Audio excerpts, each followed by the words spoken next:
Siddaramaiah 24 murder ಮಾಡಿದ್ದಾರೆ. ನಾನು ಹೇಳೋದು ಸಿದ್ದರಾಮಯ್ಯ ತಕ್ಷಣ ಮುಖ್ಯಮಂತ್ರಿ ಪದವಿಗೆ ರಾಜೀನಾಮೆ ಕೊಡಬೇಕು.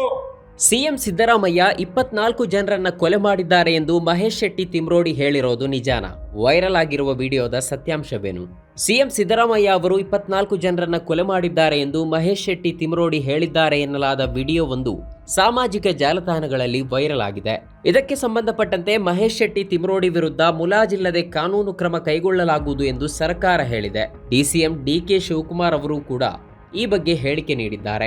ಆದರೆ ಸಿದ್ದರಾಮಯ್ಯ 24 ಜನರನ್ನ ಕೊಲೆ ಮಾಡಿದ್ದಾರೆ ಎಂದು ಮಹೇಶ್ ಶೆಟ್ಟಿ ತಿಮ್ರೋಡಿ ಹೇಳಿದ್ದಾರಾ? ವೈರಲ್ ವಿಡಿಯೋದ ವಾಸ್ತವವೇನು? ವೈರಲ್ ವಿಡಿಯೋದಲ್ಲಿ ಏನಿದೆ? ಸಿದ್ದರಾಮಯ್ಯ 24 ಜನರನ್ನ ಕೊಲೆ ಮಾಡಿದ್ದಾರೆ. ಸಿದ್ದರಾಮಯ್ಯ ತಕ್ಷಣ ಮುಖ್ಯಮಂತ್ರಿ ಪದವಿಗೆ ರಾಜೀನಾಮೆ ನೀಡಬೇಕು ಎಂದು ಮಹೇಶ್ ಶೆಟ್ಟಿ ತಿಮ್ರೋಡಿ ಹೇಳಿದ್ದನ್ನ ತೋರಿಸುವ ವಿಡಿಯೋವೊಂದು ವೈರಲ್ ಆಗಿದೆ. ಇದರ ಬೆನ್ನಲ್ಲೇ ತಿಮ್ರೋಡಿ ವಿರುದ್ಧ ಕ್ರಮಕ್ಕೆ ಹಲವರು ಆಗ್ರಹಿಸಿದ್ದರು. ಧರ್ಮಸ್ಥಳ ವಿಚಾರದ ಬಗ್ಗೆ ಡಿಸಿಎಂ ಡಿಕೆ ಶಿವಕುಮಾರ್ ಅವರು ಮಾತನಾಡುತ್ತಾ, ಯಾವನೋ ಒಬ್ಬ ಇದಕ್ಕೆಲ್ಲ ಕುಮ್ಮಕ್ಕು ಕೊಡುವವ ಸಿಎಂ ಕೊಲೆಗಾರ ಎಂದು ಹೇಳಿದ್ದಾನೆ. ಈ ಬಗ್ಗೆ ನೀವ್ಯಾರು ವರದಿ ಮಾಡಿಲ್ಲ ಎಂದು ಹೇಳಿದ್ದರು. ಈಗ ಅದಕ್ಕೆ ಯಾರೊಬ್ಬ ಕುಮ್ಮಕ್ಕು ಕೊಡ್ತಾ ಇದ್ದಾರೆ, ಸಿಎಂನೇ ಕೊಲೆಗಾರ ಅಂತ ಹೇಳಿದ್ದಾನೆ. ಗೊತ್ತಿದೆಯಾ ನಿಮ್ಗದು? ನೀವು ಯಾರು ಅದನ್ನು ಹಾಕಿಲ್ಲ. ನೀವು ಅವನು ಯಾರೋ ಒಬ್ಬ ಹಿನ್ನೆಲೆಯಲ್ಲಿ ಯಾರೊಬ್ಬ ಇದ್ದಾನೆ, ಇದಕ್ಕೆ ಅವನು ಸಿಎಂఏ ಕೊಲೆಗಾರ ಅಂತ ಹೇಳಿದ್ದಾನೆ. ಅದೆಲ್ಲ ನಮ್ಮ ಹತ್ರ ಮಾಹಿತಿ ಇದೆ. ವಿಡಿಯೋ ಕುರಿತು ಸದನದಲ್ಲಿ ಚರ್ಚೆ. ಇದೇ ವೈರಲ್ ವಿಡಿಯೋ ಕುರಿತು ಇಂದು ಸದನದಲ್ಲಿ ಕೂಡ ಚರ್ಚೆಯಾಗಿದೆ.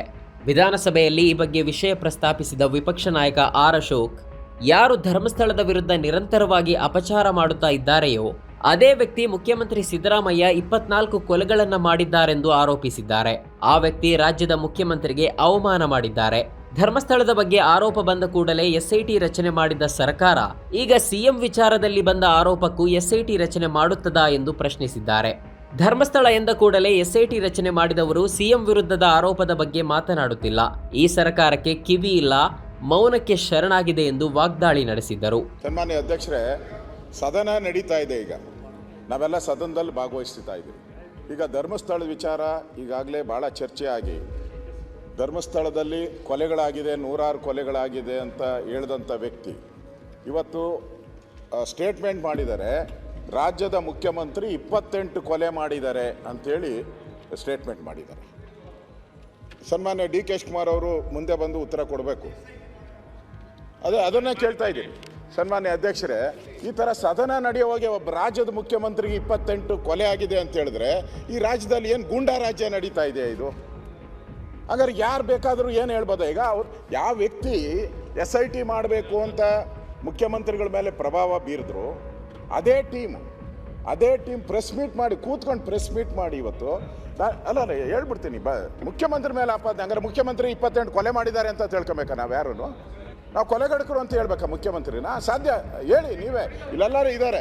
ಏನಾಗಾರಿ ಏನು ಈಗ ನಾನು ಹೇಳೋವಂಥದ್ದು, ಸದನ ನಡೆಯುವಾಗ ಈ ಥರ ಅವನ ಮೇಲೆ SIT ರಚನೆ ಮಾಡ್ತೀರಾ? ಈಗ ಅವನಿಗೊಂದು ಮುಸ್ಕಾಕ್ತೀರಾ?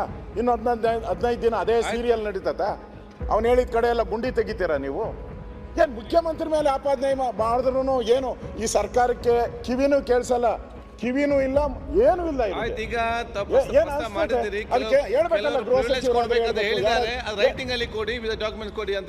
ವಾಸ್ತವವೇನು? ಮುಖ್ಯಮಂತ್ರಿ ಸಿದ್ದರಾಮಯ್ಯ 24 ಕೊಲೆಗಳನ್ನ ಮಾಡಿದ್ದಾರೆಂದು ಮಹೇಶ್ ಶೆಟ್ಟಿ ತಿಮ್ರೋಡಿ ಹೇಳಿದ್ದಾರೆ ಎನ್ನಲಾದ ವಿಡಿಯೋವನ್ನ ಪರಿಶೀಲನೆ ನಡೆಸಿದಾಗ ಬಿಜೆಪಿ ಶಾಸಕ ಹರೀಶ್ ಪೂಂಜಾ ನೀಡಿದ್ದ ಈ ಹಿಂದೆ ಹೇಳಿಕೆಯನ್ನ ಪ್ರಸ್ತಾಪಿಸಿದ್ದ ಮಹೇಶ್ ಶೆಟ್ಟಿ ತಿಮ್ರೋಡಿ ಅವರ ವಿಡಿಯೋವನ್ನ ಎಡಿಟ್ ಮಾಡಿ ವೈರಲ್ ಮಾಡಿರೋದು ತಿಳಿದು ಬಂದಿದೆ. ಇದೇ ತಾಲೂಕಿನ ಶಾಸಕ ಹರೀಶ್ ಪೂಂಜಾ MLA ಆಗಿ ಈ ತಾಲೂಕಿನ ಒಂದು ಪ್ರಥಮ ಪ್ರಜೆಯಾಗಿ ಮೊನ್ನೆ ಏನು ಆರೋಪ? ಸಿದ್ದರಾಮಯ್ಯ 24 ಮರ್ಡರ್ ಮಾಡಿದ್ದಾರೆ. ನಾನು ಹೇಳೋದು ಸಿದ್ದರಾಮಯ್ಯ ತಕ್ಷಣ ಮುಖ್ಯಮಂತ್ರಿ ಪದವಿಗೆ ರಾಜೀನಾಮೆ ಕೊಡಬೇಕು. ಹರೀಶ್ ಪೂಂಜಾ ಏನೇ ಇರಲಿ, ಈ ತಾಲೂಕಿನ ಪ್ರಥಮ ಪ್ರಜೆ, ನಮ್ಮ ಶಾಸಕ. ಆರೋಪ ಮಾಡಿದ್ದು ಹೌದು, ಅವರು ಹತ್ಯೆ ಮಾಡಿದ್ದಾರಂತ ಹೇಳೋದು ನಾನು ಸಹ. ನಮ್ಮ ಶಾಸಕರು ಹೇಳಿದ ಮೇಲೆ ನಾವು ಯಾಕೆ ಎದುರ್ತೇವೆ?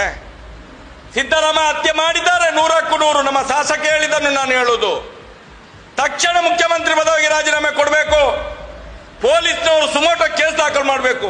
ಏನು ಪೊಲೀಸ್ನವರು ಸತ್ತಿದಾರಾ ಈ ರಾಜ್ಯದಲ್ಲಿ? ಹರೀಶ್ ಪೂಂಜಾ ಹೇಳಿದ ತಕ್ಷಣ ಸುಮೋಟೋ ಕೇಸ್ ಹಾಕಬೇಕಲ್ಲ. ಯಾಕೆ ಮಾಡಲಿಲ್ಲ ಪೊಲೀಸ್ ಡಿಪಾರ್ಟ್ಮೆಂಟ್? ಯಾಕೆ ಮಾಡಲಿಲ್ಲ? ನಾನು ಅದನ್ನು ಪ್ರಶ್ನೆ ಮಾಡೋದು. ಬಾಕಿ ಕಡೆಯಲ್ಲೆಲ್ಲ ಸುಮೋಟೋ ಎಲ್ಲ ಮಾಡ್ತಾರಲ್ಲ ಪೊಲೀಸ್ನವರು, ಈಗ ಯಾಕೆ ಕೇಸ್ ಮಾಡಲಿಲ್ಲ? ಸಿದ್ದರಾಮಯ್ಯನನ್ನು ಒಳಗೆ ಹಾಕ್ಬೇಕಲ್ಲ ಜೈಲಿನ ಒಳಗಡೆ, ಯಾಕೆ ಹಾಕ್ಲಿಲ್ಲ? ಇಲ್ಲ ಅದನ್ನು ಸಾಬೀತು ಮಾಡಬೇಕು ಸಿದ್ದರಾಮಯ್ಯ. ನಾನು ಮಾಡಲಿಲ್ಲ, ಹರೀಶ್ ಪೂಂಜಾ ಸುಳ್ಳ ಅಂತ ಹೇಳ್ಬೇಕು, ಅವನನ್ನು ಒಳಗೆ ಹಾಕಿ ಅಂತ ಹೇಳ್ಬೇಕು. ಎರಡರಲ್ಲಿ ಒಂದು ಆಗ್ಲೇಬೇಕು. ಒಂದು ಹರೀಶ್ ಪೂಂಜಾ ಒಳಗೆ ಹೋಗ್ಬೇಕು, ಇಲ್ಲಾಂದ್ರೆ ಸಿದ್ದರಾಮಯ್ಯ. ಈ ವಿಡಿಯೋ 2023ರ ಮೇ 24ರದ್ದಾಗಿದ್ದು, ಶಾಸಕ ಹರೀಶ್ ಪೂಂಜಾ ಬೆಳ್ತಂಗಡಿಯಲ್ಲಿ ಮಾತನಾಡುತ್ತಾ, ಸತ್ಯಣ್ಣ 24 ಮಂದಿ ಹಿಂದೂ ಕಾರ್ಯಕರ್ತರನ್ನ ಹತ್ಯೆ ಮಾಡಿರುವ ಸಿದ್ದರಾಮಯ್ಯ ಅವರಿಗೆ ಮತ ಕೇಳಿದ್ದೀರಲ್ಲ, ಬಜರಂಗ ದಳವನ್ನ ಬ್ಯಾನ್ ಮಾಡುತ್ತೇನೆ ಎಂದ ಕಾಂಗ್ರೆಸ್ಗೆ ನೀವು ಮತ ಕೇಳಿದ್ದೀರಲ್ಲ, ಇದು ಬೆಳ್ತಂಗಡಿಯ ಜನ ಸತ್ಯಣ್ಣ ನಿಮ್ದು ಯಾವ ರೀತಿಯ ಹಿಂದುತ್ವ ಎಂದು ಕೇಳಿದ್ದಾರೆ ಎಂದು ತುಳು ಭಾಷೆಯಲ್ಲಿ ಹೇಳುವುದು ನೈಜ ವಿಡಿಯೋದಲ್ಲಿ ಸೆರೆಯಾಗಿದೆ.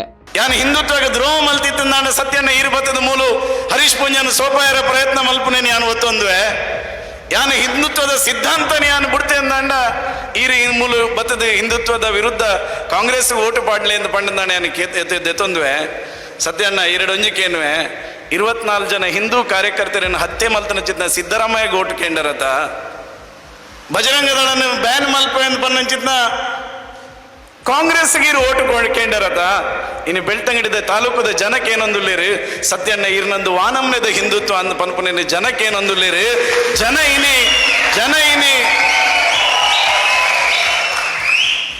ಎಂಕನೆಕ್ಕೆ ಸತ್ಯನ್ನೇ ಉತ್ತರ ಕೊರಡು ಯಾನು ವಾ ಹಿಂದುತ್ವದ ತಪ್ಪು ಮಲ್ತದೆ ಅಂತ ಪನ್ಪನಕ್ಕೆ ಇನ್ನು ಸತ್ಯನ್ನೇ ಉತ್ತರ ಕೊರಡು. ಈ ಬಗ್ಗೆ ನಮಿತಾ ಕೆ ಪೂಜಾರಿ ಎಂಬವರ ದೂರಿನ ಮೇರೆಗೆ ಬೆಳ್ತಂಗಡಿ ಠಾಣೆಯಲ್ಲಿ ಹರೀಶ್ ಪೂಂಜಾ ವಿರುದ್ಧ ಕೋಮು ಪ್ರಚೋದನೆ, ಸಂವಿಧಾನ ಬಾಹಿರ ಹೇಳಿಕೆ ಆರೋಪದಲ್ಲಿ ಭಾರತೀಯ ದಂಡ ಸಂಹಿತೆ IPC section 153, 153A, 505(1)B, 505(1)C ಮತ್ತು 505(2) ಅಡಿಯಲ್ಲಿ ಎಫ್ಐಆರ್ ದಾಖಲಾಗಿತ್ತು. ಆದರೆ ಪ್ರಕರಣಕ್ಕೆ ಹೈಕೋರ್ಟ್ನಲ್ಲಿ ತಡೆಯಾಜ್ಞೆ ಸಿಕ್ಕಿತ್ತು. ಅದಾಗಿ ಮೇ 26, 2023ರಂದು ಮಹೇಶ್ ಶೆಟ್ಟಿ ತಿಮರೋಡಿ ಮಾತನಾಡುತ್ತಾ, ಸಿದ್ದರಾಮಯ್ಯ 24 ಕೊಲೆ ಮಾಡಿದ್ದಾರೆ ಎಂದು ಹೇಳಿದ ಶಾಸಕ ಹರೀಶ್ ಪೂಂಜಾನನ್ನ ಜೈಲಿಗೆ ಹಾಕಿ, ಇಲ್ಲಾಂದ್ರೆ ಈ ರಾಜ್ಯದ ಜನ ಸಿಎಂ ಕೊಲೆ ಮಾಡಿದ್ದು ನಿಜ ಎಂದು ಭಾವಿಸುತ್ತಾರೆ ಎಂದರ್ಥದಲ್ಲಿ ಹೇಳಿದ್ದರು. ಆದರೆ ಇದೇ ವಿಡಿಯೋವನ್ನ ತಿರುಚಿ ಸಿದ್ದರಾಮಯ್ಯ 24 ಜನರನ್ನ ಕೊಲೆ ಮಾಡಿದ್ದಾರೆ ಎಂದು ಮಹೇಶ್ ಶೆಟ್ಟಿ ತಿಮರೋಡಿ ಹೇಳಿದ್ದಾರೆ ಎಂದು ವೈರಲ್ ಮಾಡಿರೋದು ಸತ್ಯ ಪರಿಶೀಲನೆ ವೇಳೆ ಬಹಿರಂಗವಾಗಿದೆ. ಈ ಕುರಿತು ಪ್ರತಿಕ್ರಿಯಿಸಿರುವ ಪತ್ರಕರ್ತ ನವೀನ್ ಸೂರಿಂಜೆ, ಹರೀಶ್ ಪೂಂಜಾ ಸಿದ್ದರಾಮಯ್ಯ ವಿರುದ್ಧ ಕೊಲೆ ಆರೋಪ ಮಾಡಿದಾಗ ಅವರಿಗೆ ಶಿಕ್ಷೆಯಾಗಿರಲಿಲ್ಲ. ಈಗ ವಿಪಕ್ಷದ ಆಗ್ರಹಕ್ಕಾದರೂ ಬೆಲೆ ಕೊಟ್ಟು ತನಿಖೆ ನಡೆಸಿ ಹರೀಶ್ ಪೂಂಜಾರನ್ನ ಜೈಲಿಗೆ ಹಾಕಿ, ಸಿದ್ದರಾಮಯ್ಯ 24 ಹಿಂದೂಗಳ ಕೊಲೆ ಮಾಡಿದ್ದಾರೆ ಎಂದು ಬೆಳ್ತಂಗಡಿಯಲ್ಲಿ ದಾಖಲಾದ ಪ್ರಕರಣದ ತಡೆಯಾಜ್ಞೆಯನ್ನ ತೆರವುಗೊಳಿಸಿ ಆರೋಪಿಯನ್ನ ಬಂಧಿಸಲು ಕ್ರಮ ತೆಗೆದುಕೊಳ್ಳಿ ಎಂದು ಹೇಳಿದ್ದಾರೆ. ವಿಶೇಷ ಅಂದ್ರೆ ತಿಮ್ರೋಡಿ ವಿರುದ್ಧ ಆರ್ ಅಶೋಕ್ ಈ ಗಂಭೀರ ಆರೋಪ ಮಾಡುವಾಗ ಬೆಳ್ತಂಗಡಿ ಶಾಸಕ ಹರೀಶ್ ಪೂಂಜಾ ಕೂಡ ಸದನದಲ್ಲಿದ್ದರು. ಆದರೆ ತಮ್ಮ ಹೇಳಿಕೆಯನ್ನೇ ತಿಮ್ರೋಡಿ ಹೇಳಿಕೆ ಎಂದು ಅಶೋಕ್ ಹೇಳುವಾಗ ಪೂಂಜಾ ಅವರು ಈ ಬಗ್ಗೆ ಏನನ್ನೂ ಹೇಳಲಿಲ್ಲ. ನಮ್ಮ ಕಾರ್ಯಕ್ರಮಗಳನ್ನು ನೀವು ನೋಡ್ತಾ ಇದ್ರೆ ನಮ್ಮ ಚಾನೆಲ್ ಅನ್ನ ಸಬ್ಸ್ಕ್ರೈಬ್ ಮಾಡಿ, ಪಕ್ಕದ ಬೆಲ್ ಐಕಾನ್ ಒತ್ತಿ ನಮ್ಮನ್ನ ಬೆಂಬಲಿಸಿ. ಹಾಗೆ ನಮ್ಮ ಕಾರ್ಯಕ್ರಮಗಳನ್ನ ಲೈಕ್ ಮಾಡಿ, ಕಮೆಂಟ್ ಮಾಡಿ, ಅದನ್ನ ಬೇರೆಯವರಿಗೂ ವಾಟ್ಸ್ಆಪ್ ಮೂಲಕ ಶೇರ್ ಮಾಡಿ. ನೀವು ಹೀಗೆ ಮಾಡಿದಾಗ ನಮ್ಮ ಚಾನೆಲ್ ಇನ್ನಷ್ಟು ಮತ್ತಷ್ಟು ಜನರಿಗೆ ತಲುಪಲು ನೀವು ನಮ್ಮೊಂದಿಗೆ ಸಹಕರಿಸಿದ ಹಾಗಾಗುತ್ತೆ. ಇದು ನೀವು ಯಾವುದೇ ಖರ್ಚಿಲ್ಲದೆ ಕೆಲವೇ ಸೆಕೆಂಡುಗಳಲ್ಲಿ ನೀಡಬಹುದಾದ ಸಹಕಾರ. ಧನ್ಯವಾದಗಳು.